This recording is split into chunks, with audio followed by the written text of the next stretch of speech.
The Battle of Kumanovo or Battle of Kumanova, Macedonian and Serbian Cyrillic, on 24th of October 1912 was a major battle of the First Balkan War. It was an important Serbian victory over the Ottoman army in the Kosovo Vilayet, shortly after the outbreak of the war. After this defeat, the Ottoman army abandoned the major part of the region, suffering heavy losses in manpower, mostly due to desertions, and in war materiel.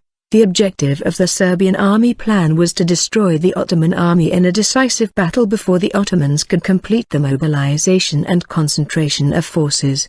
The Serbian planners assumed that the main Ottoman force would be deployed defensively in the valley of Vardar and on the strategically important plateau of Ovče Pole. The aim was to double envelop the Ottoman army by using 3 armies.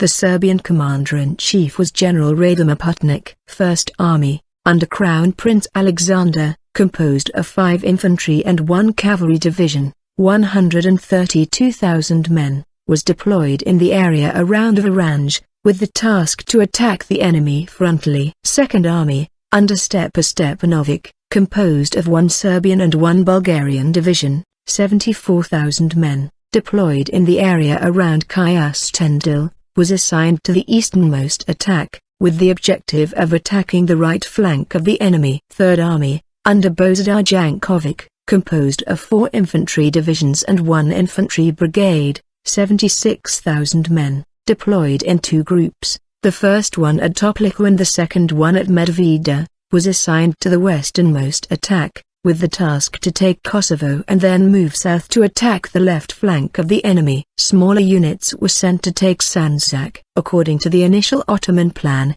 created by Kolmar Freiherr von der Goltz, the Ottoman forces in Macedonia would stay in defense and, if necessary, retreat to Albania. The decisive battle would take place in Thrace, versus the Bulgarian army. However, Natsim Pasha, the newly appointed commander-in-chief of the Ottoman army, decided to surprise the Serbs by taking an offense in Macedonia.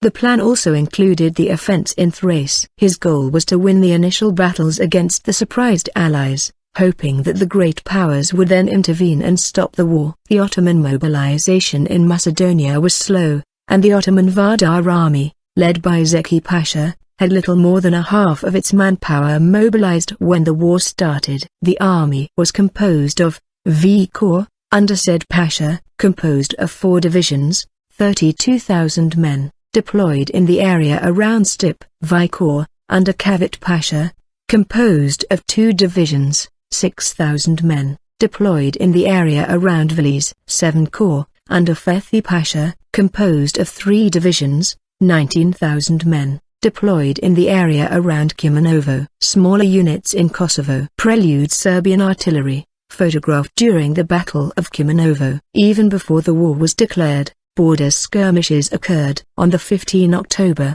the front of the Toplica group of the Third Army, Serbian Chetniks, acting on their own, attacked the Ottoman forces. Although the Serbian deployment had not been completed yet, the Ottomans counterattacked, but they were stopped by the Morava Division II. The fighting on the border lasted until 19 October when the Ottomans were forced to retreat. On 21 October the entire Third Army began its advance and on 22 October, without serious resistance, entered Pristina. On 18 October, Bulgarian 7th Regular Infantry Division of the Second Army started its advance towards Kornadz-Humaya, while the rest of the army advanced towards the village of Strasan and captured it on 21 October.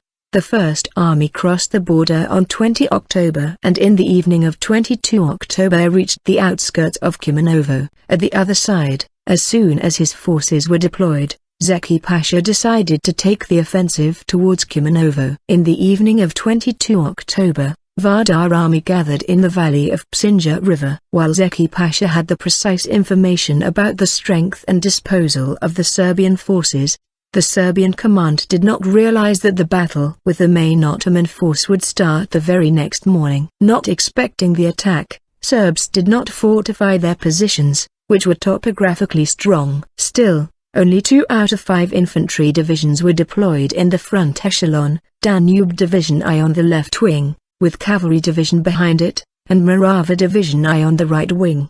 The left flank was particularly vulnerable, because Stivica, the important topographic object, was defended by local irregulars. During the night of 22-23 October, V Corps, 17th Infantry Division and Monastir Infantry Division, crossed Psinja and took the position in the Ottoman center, on the hill of Zebenjak. The main forces of V Corps, 13th Infantry Division and Stip Infantry Division, remained on the left bank of Psinja, forming the right of the Ottomans, which was acting as a reserve and protecting the route from Stracin, while the main forces of 7 Corps, 19th Infantry Division and Uskub Infantry Division, were on the left side. Battle 23 October. The morning of 23 October was foggy, and reconnaissance could not be performed properly. On the Serbian left flank, the observers noticed the troops of 17th Infantry Division in movement, but mistook them for the Ottoman battery withdrawing from Stracin. Troops of the 18th Regiment of Danube Division I, which moved forward to capture it, were pushed back, as well as the reconnaissance forces of Cavalry Division. Observing the retreat of these Serbian units, Zeki Pasha concluded that the Serbian left wing was weak. Since there were no actions of the Second Army from Stracin, he decided to attack. Around 11 o'clock,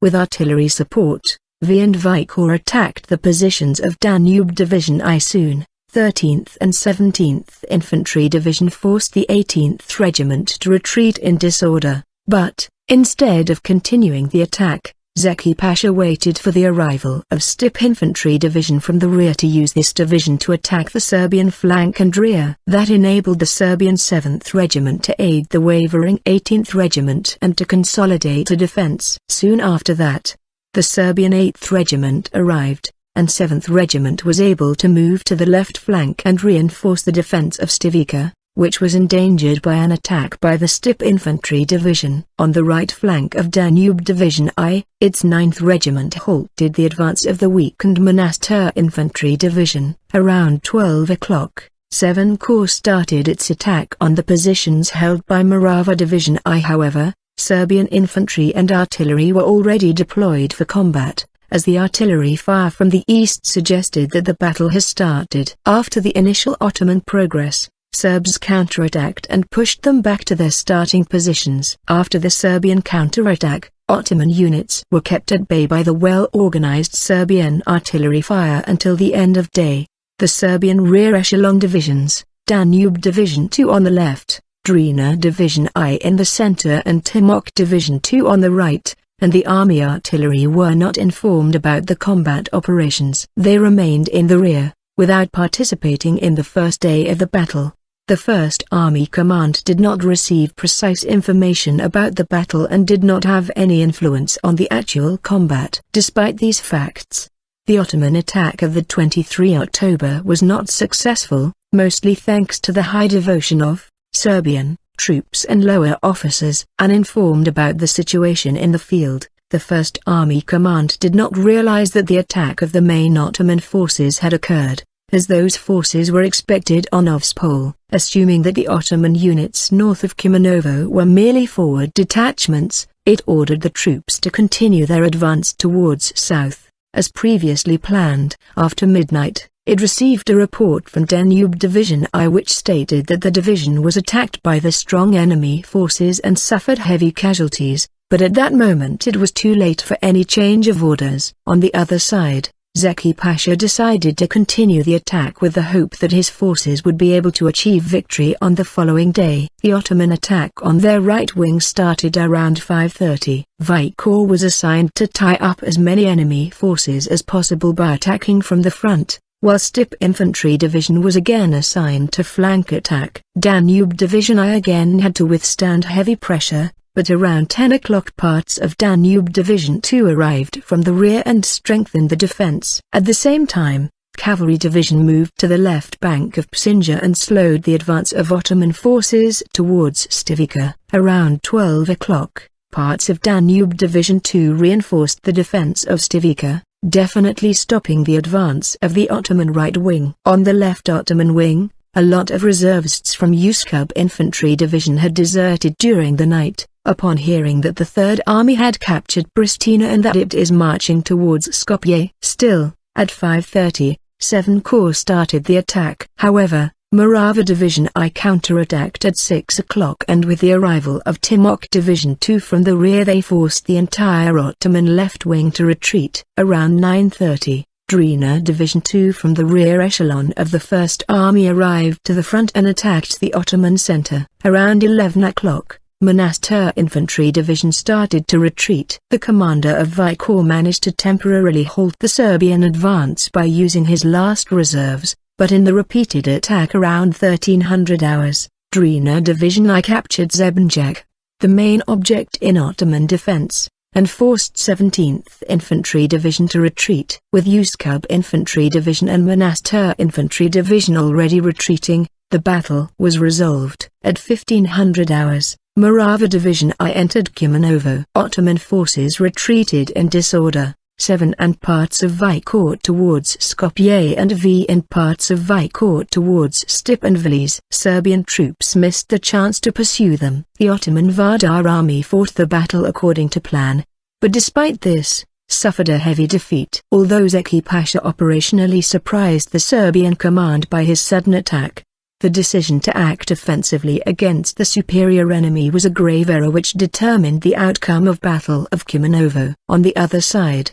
the Serbian command started the battle without plans and preparations, and missed the chance to pursue the defeated enemy and effectively end the operations in the region, although it had the fresh troops of the rear echelon available for such action. Even after the end of battle, the Serbs still believed that it was fought against weaker Ottoman units and that main enemy forces were on Ovče Pole. Nevertheless, the Battle of Kumanovo was a decisive factor in the outcome of the war in the region. The Ottoman plan for an offensive war had failed, and the Vardar army was forced to abandon much territory and lost a significant number of artillery pieces without the possibility to reinforce, because the Supplely routes from Anatolia were cut. The Vardar army was not able to organize the defense on Vardar River and was forced to abandon Skopje, retreating all the way to Prilep.